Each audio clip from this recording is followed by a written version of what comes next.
देखिए जम्मू कश्मीर में हालात कितने बेहतर हो गए कि अनएम्प्लॉयमेंट रेट 25% से गिरकर 15% हो चुका है, सरकार ये कहती है। लेकिन कोई सरकार को ये बताए कि अभी भी नेशनल एवरेज 7% है और जम्मू कश्मीर में अनएम्प्लॉयमेंट रेट 15% है। Centre for monitoring Indian economy, जिसके फिगर्स को अनएम्प्लॉयड युवा हो या फिर ऑपोजिशन के लीडर्स हो, कोट करते नहीं थकते थे कि आप देखिए जम्मू कश्मीर में अनएम्प्लॉयमेंट का स्तर कितना हो गया, कि centre for monitoring Indian economy ये बता रहा है कि 21.5% तक जम्मू कश्मीर में अनएम्प्लॉयमेंट रेट पहुंच चुका है। उसी की फिगर्स में अगर मार्च के महीने की फिगर देखी जाए तो मार्च के महीने में centre for monitoring Indian economy का ये कहना था कि यही अनएम्प्लॉयमेंट की परसेंटेज 25% तक पहुंच चुकी थी। लेकिन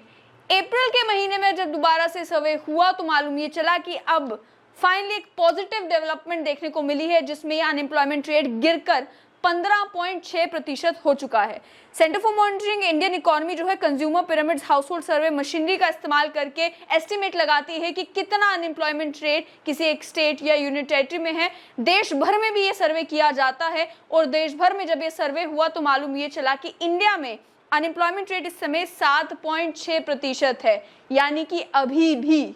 जम्मू कश्मीर का जो अनएम्प्लॉयमेंट रेट है वो नेशनल अनएम्प्लॉयमेंट रेट से डबल से भी ज्यादा है। तो ये काफी स्टैगरिंग फिगर है, जिसका नतीजा ये निकलता है कि जम्मू कश्मीर की सरकार अब ये कह रही है कि हम अलग अलग कदम उठा रहे हैं ये इंश्योर करने के लिए कि इस अनएम्प्लॉयमेंट रेट को नीचे लाया जा सके। एक सीनियर गवर्नमेंट ऑफिशियल का ये कहना है कि सरकार की कोशिश ये है कि अनएम्प्लॉयमेंट के फिगर को इस साल खत्म होने से पहले पहले 5% पर लाया जाए। ऑलरेडी अप्रैल में ये फिगर जो है वो 15% तक पहुंच चुकी है। 5% से नीचे लाने की बात की जा रही है और उसके लिए सरकार क्या कदम उठा रही है वो भी आपके साथ शेयर करें। पहली बात ये सरकार का ये कहना है कि जेकेएसएसबी ने लगभग 8000 जो है वो क्लास 4 की पोस्ट एडवर्टाइज की। उसके अलावा अलग अलग जो डिपार्टमेंट्स में पोस्ट वैकेंट थी वो एडवर्टाइज की जा रही है। जहां जहां पर वैकेंसीज हैं उन्हें फाइनली फास्ट ट्रैक रिक्रूटमेंट के बेसिस पर जो है रिक्रूटमेंट के प्रोसेसेस को कंप्लीट किया जा रहा है, ताकि एक तरफ सरकारी विभागों में जो लोगों की कमी है उसको भी पूरा किया जा सके और इस अनएम्प्लॉयमेंट रेट को भी नीचे लाया जा सके। लेकिन सरकारी मुलाजिमत इकलौता तरीका नहीं है अनएम्प्लॉयमेंट को कम करने का। इस वजह से सरकार का ये कहना है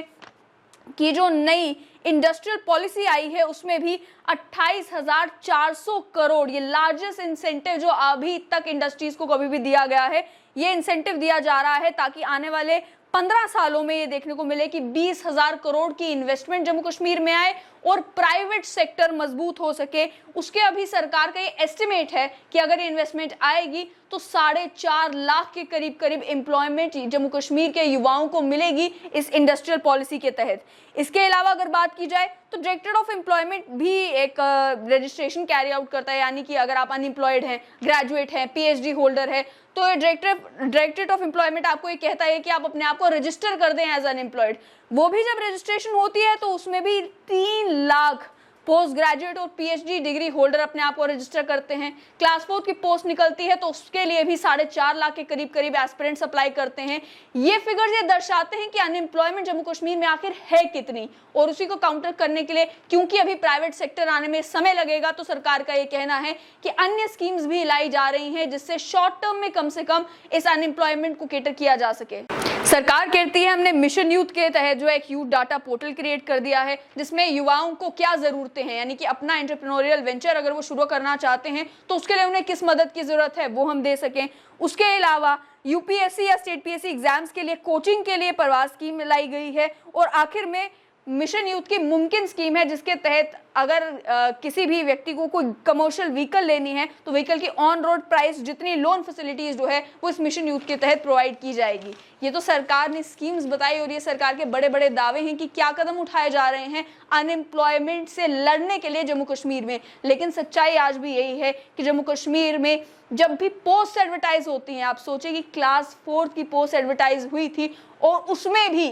ग्रेजुएट्स ने लड़ाई लड़ी कि हमें भी क्लास 4 की पोस्ट जो है उसके लिए अप्लाई करने के लिए एलिजिबल किया जाए। क्लास 4 की पोस्ट आई तो उसके लिए 4.5 लाख युवाओं ने जम्मू कश्मीर में फॉर्म भरा। और आपको याद होगा कि जिस समय एग्जाम्स हुए थे स्टेट लाइन ने ही अलग अलग एस्पिरेंट से बात की थी कि आप